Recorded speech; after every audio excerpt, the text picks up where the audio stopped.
But it is once again time for another Ugly American Sports segment here. And joining us now once again is the host of the DukeCT Lounge, Charles Thomas. Glad to have you on once again, even if it was kind of premature there.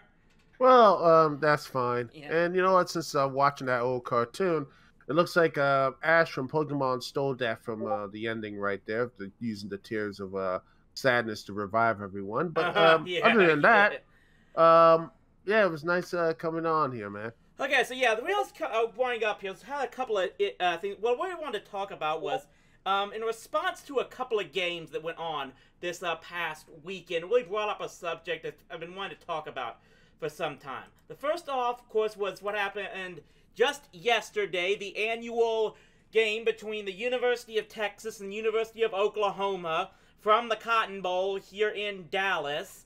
And the other one would be the National League Wild Card Playoff game between the St. Louis Cardinals and the Los Angeles Dodgers that took place earlier this week. The main thing is both of these games ended up taking in the range of 4 hours to complete. Now, for what it's worth, the final score of that Texas OU game was Oklahoma wins it 55-48.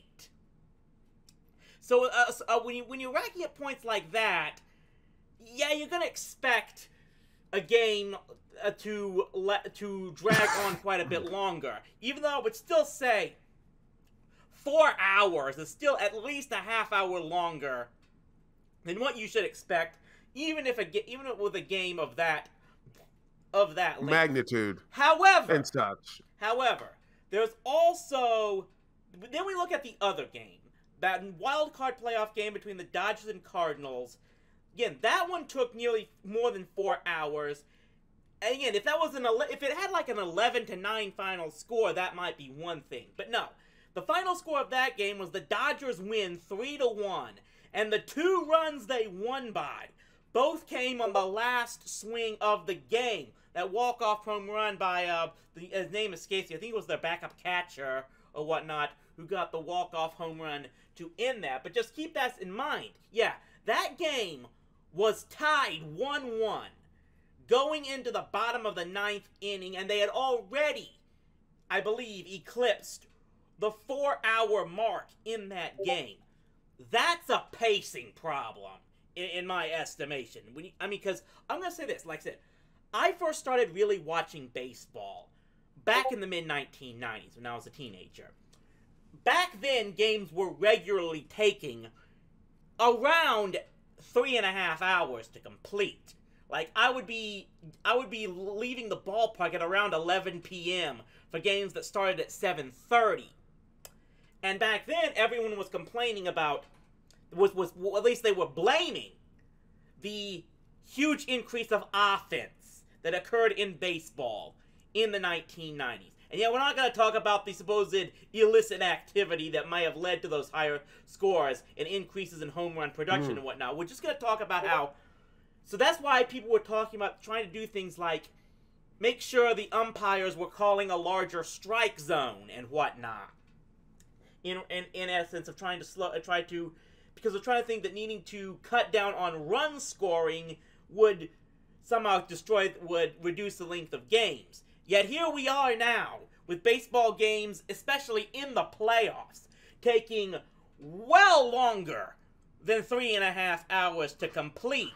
At a time when offense and scoring is majorly down. And more than ever, we're in an era of either of its walk, home run, strike, or strikeout as far as these batters go. So, because of this, I'm a guy who tries to, at any time, think of the solution more than just complain about the problem. I want to start with the football games first, because this is one I've really, really thought about. Even as someone who doesn't really like the sport that much, I call myself a football idiot all the time, but I'm just going to run by these ideas from you, Duke, as someone who probably watches the games on all multiple levels, more than I do, if you're okay with that. Oh, yeah. Okay, so there's a couple of things I've always thought about for a long time. Is like number one, if there's any rules changes, because if there's any rules changes I would do in the game of American football, with primarily intent to speed up the pace of the games. Number one, start the clock back up. Anytime the clock is stopped, start it back up once the ball is spotted on the field, not once it's snapped to the quarterback. Just increasing that pace that much. Number two, this is the one that really kind of gets me. I really think it should be done. You basically need to penalize players for going out of bounds. American football, which is really just irks me, it grinds my gears about this, is American football is the only sport in the world where you just don't flat out lose the ball, lose possession by going out of bounds. I'm not willing to go that far, but I would say a player steps out of bounds unless he was physically forced out by the defense. It should be no gain on the play, loss of down, ball goes back to the original spot. And here's I don't know.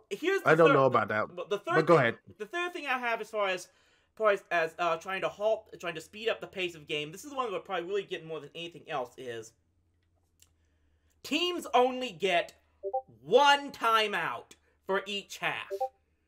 And they cannot use that timeout. There are no team timeouts in the final 2 minutes of any half, because that's what gets me more than anything else. And this is actually a problem, I would say, is not just a problem in football, but also in baseball and even in basketball as well. I think what's really turning off a lot of people, it's definitely turning off me at least, is how the final minutes of all these American sporting events just keep getting dragged on and on and on. Like, the last 2 minutes can last nearly a half hour almost, it seems. Just from so many multiple timeouts, so many stoppages of play in one fashion or another. I mean, if anything, I know it's not in vogue to talk about this team more than anything else because they've not become one of the bad boys of European soccer and whatnot, but I would really try to get you, see if you could find, if you had the chance to get your hands on at least the final 2 minutes of that final game Manchester City played in 2012, where they scored 2 goals in the last 5 minutes of the game to win their first Premier League title in 44 years, I believe it was. And you just see how there were no timeouts being called. The coaches couldn't stop the game and right up any plays or something. The game, that final game, like just about any soccer game, like any hockey game as well, for that matter. So I do know you at least follow hockey, at least. Yeah. The game is more, those games are more, because you can't call all these timeouts and stuff, the games are in much more control from the players. The players control the games far more than the coaches do in these other American sports. So just about anything I can think of where that more or less takes the game itself out of the coach's hands is something I would seriously consider. Yeah, the issue I see with the calling out of bounds is that, sometimes a person they do it, like, say, for example, injury, or like you said, there's people will use it to push them out of bounds or something like that. There are things that happen to really that whole out of bounds thing is just, I mean, that's an idea, but I don't think that would work. But I think one thing that could help in a situation like that, to really help speed up the games, is not having like those. I would say the maybe less commercials, but then again, they make a ton of money, the commercials. And that's the whole thing I was talking about. That's an issue. That's where right really, there. It's a combination of both things. One, it's the fact that in those final minutes of just about any sporting event, the coaches could keep stopping play, but with timeouts, to change player changes, whatnot. And yeah, it's in the fact that the TV networks are taking advantage of those timeouts and stops to play and allowing them to be dragged out even longer. So yes, they can air more and more commercials. This is one thing where I actually thought that, I really think that, like, online streamers really shot themselves in the foot, where I think you could really, that they could have really established themselves as a serious contender to take games away from television networks with the possibility of collecting more ad revenue if they hadn't, again, shot themselves in the foot by so many years ago setting up online ad revenue as a click-based service, where sponsors only have to pay out based on the number of clicks and not flat rates like television sponsors have to do. Like, you just can't get a situation right now where the Super Bowl can go online only and still charge people $1 million for an ad. That's that straight up for an ad. That's almost like they back themselves into a corner where they can't do that. If online streamers were able to do that, who were able to stream the games, there might very well be a situation where you could display ads during a broadcast and not force the guest stoppages so many times. But yeah, so it's really a situation where you have to find ways to get around those, basically to reduce the number of times they can add all those commercial breaks and whatnot. That's what really comes into me in mind with baseball.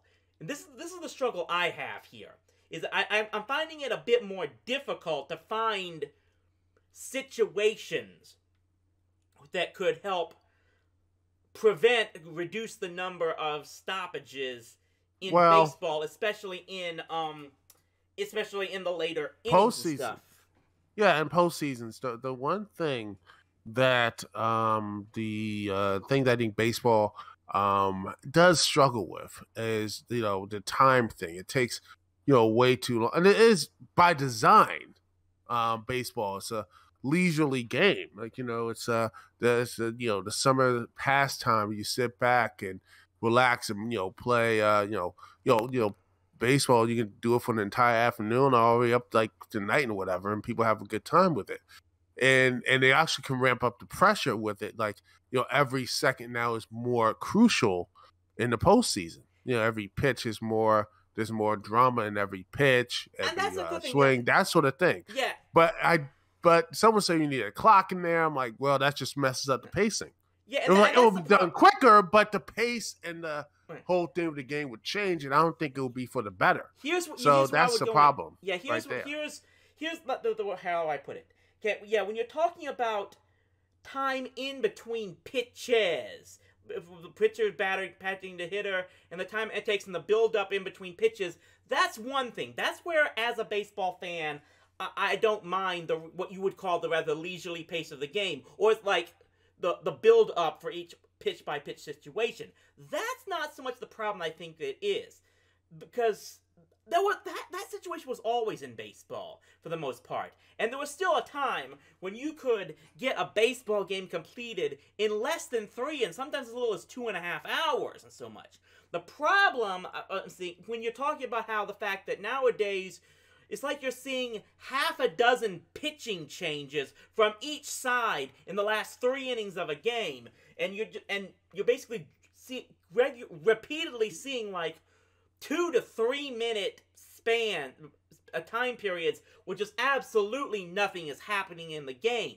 That's the problem for me. Now again, I think there was at least one rules change baseball was at least proposing for this, and that was the 3-batter minimum for each for any one pitcher. I'm not completely against that. There have been some criticisms of it.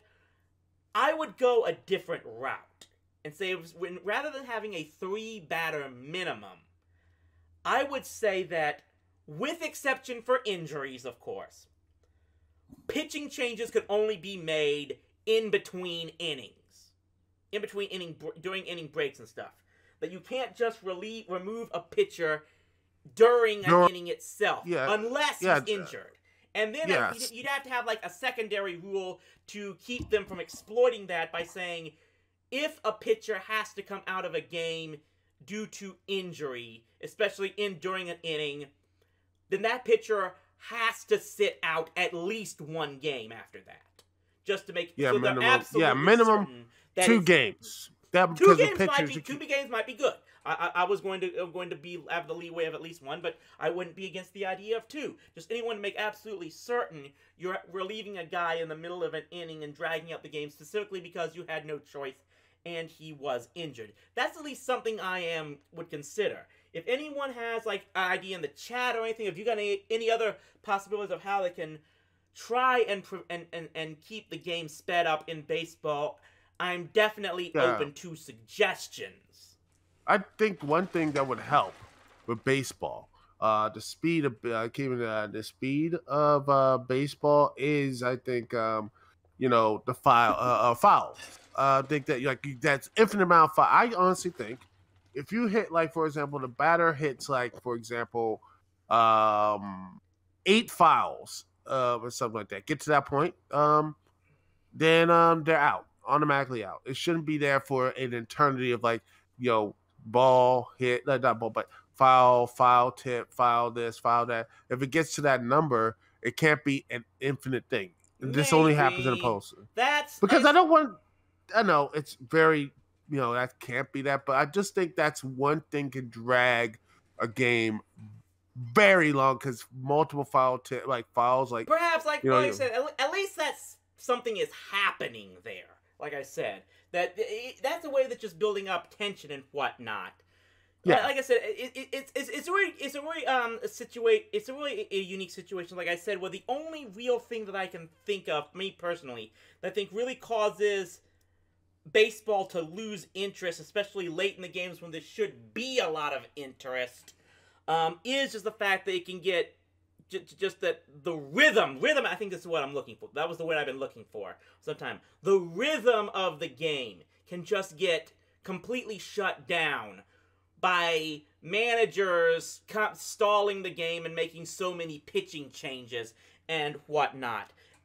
In fact, it comes to mind, I think, because I thought that was another rule I did think of, that maybe there should be a limit on how many pitchers a club can have on the active roster. I would not be against that. For a 25-man active roster, they can't have more than 10 or 11 pitchers. So you wouldn't be able to make so many different changes, and you'd have to be much more selective in who you're going to use and how long he's going to go for to make certain you've got someone else to go next time. And then maybe because of that, you might put more trust in your starter to go the distance longer. Because that's one thing that frustrates me about baseball more than anything else. Just thinking from the perspective of, in an era where strength and conditioning is just light years better and more advanced than what it was 40 to 50 years ago even, that somehow pitchers today don't have the stamina to go the distance that they were expected to do all those years ago. Just, where's the sense in that, even? Well, they'll say, hey, we have, it's management, they'll say. You want to save the pitcher, health or what have you. And, I get that. Like, if it's, a season, like regular season, even postseason, you don't want to, wear out your top guys in the postseason. You might need them for game 6 or 7. But if I it's game 7 in the World Series and what have you, I'm like, you know what? If they're still pitching and they're still striking out and such, I'm like, hey, keep going. And Exhibit A to that, I'll always bring this up, the 2014 World Series. Bruce Bochy brings in Madison Bumgarner in the 5th inning of Game 7 after Mad Bum had gone the distance in Game 5. So he was on 2 days rest. He basically gave Mad Bum the ball in the 5th inning and said, finish this thing off. And Bumgarner got the job done. It was like, yeah, I've got 5 months to rest this arm after this. And this is our one chance to win this championship. And props to Bumgarner for getting the job done, and for Bochy to have the guts to make a move like that. But that's why Bochy, to me, is going to have most of the respect of some of the best, one of the best managers in the game of the time period that I've watched, for what it's worth.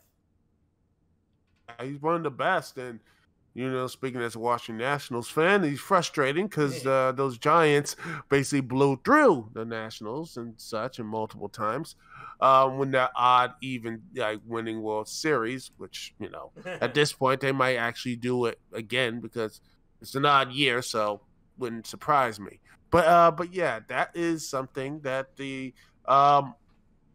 is something up to manager discretion and up to that type of, all right, we're gonna, they trust the pitcher. The pitcher says, you know what, I can do this, and they go out. Believe me, that sort of stuff. Yeah, believe me, if managers, if managers are going to, if managers can would just have more faith in those pitchers to be probably a lot more to my liking as well.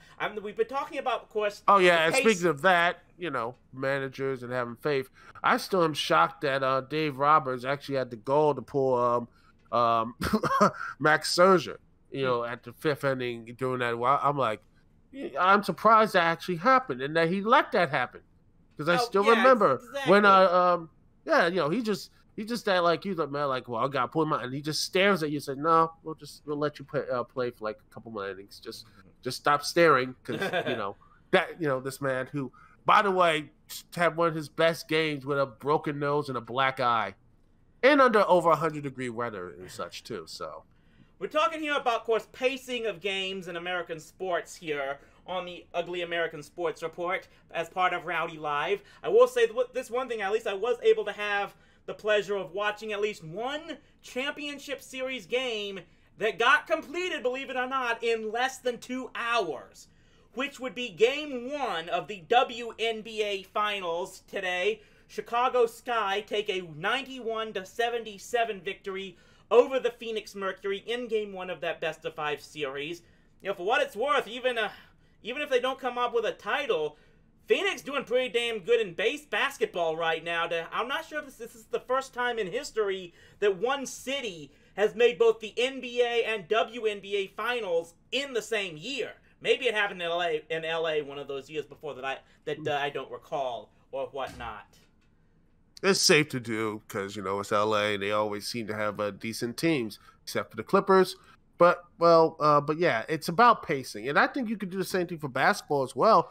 Is that you can because honestly it's just sometimes like the finals game where they had like timeout at time, like I'm like, yeah, I know they can call timeouts, but I've actually got some rules for basketball. I would have some rules changes for basketball as well. Much like football, I would be like doing whatever it takes to make sure at the very least you only get one timeout in the final 2 minutes maximum. I would say that, and then there's actually one rules change that the college game actually tried some years back, and I was really upset that they gave up on it before that season was even completed. And that was the rule where if a team is in the bonus and gets fouled while they're in the bonus, they can actually be given the choice of either taking the free throws or just inbounding the ball. Like, they don't have to shoot it, and that would pretty much eliminate the biggest obviously what's always been my biggest pet peeve in basketball so far is the fact that you can turn, the last minute of a basketball game into just a 10 to 15 minute slogfest of a free throw shooting contest. It just drags and drags, and even you're losing and such. I mean, I understand that could actually, I understand the idea and the mindset of that because, the guy can't, you foul someone and miss a couple free throws. You take, hit a big 3-pointer, you're down only by 1. Foul the guy again, miss the free throws, boom. You get one big shot, and it's like, either you go to overtime or you win the game. That's actually, you can do something like that. But more often than not, it's just, right. It drags longer and longer. At what point, I'm just like, at this point, if you're going to just keep fouling and fouling, there should be a consequence of that, especially like in the postseason. I'm like, you know what? All right, we're not doing this anymore. They are, there's like, maybe just like the fouls and personal fouls go up to like, after like a minute or something or 30 seconds, it goes up to 2, or they say they're automatic, okay, you're out. or something Right, like that. something Like like that. you are just like we're just. Like I said, Yeah. basically anything that I think would take the game out of the coach's hands and put it into the player's hands. And look, I am one guy who really supports, says that coaching matters in sports, and especially in professional sports. But my mindset is the coach's job is in practice. Once the game actually starts, it needs to be in the hands of the players as much as possible. Just anything that has the potential of, one, putting control of the game back into the player's hands more than anything else, and could also speed up the pace and rhythm of the game. Any ideas for that, I am definitely at least worth looking into. But great to have you on here, Duke, for another no problem. of the American Sports. We'll have to hopefully can keep thinking of methods to keep bringing you on and having these segments as often as possible. Well, hey, maybe one day we'll actually talk a bit about pro wrestling a bit, because I guarantee you got like thoughts about that one day. If I could, you know what, I'm gonna tell you this. I think I've got some form of television back on. I don't have the Turner networks, so even if I wanted to watch AEW, I don't think I still technically can. I could get back to watching WWE anytime. We'll wait and see on that. Main problem there is that Raw runs up against RDA, so that's a difficult situation for me. But we'll find out. Maybe we can get back to that at some point in time. And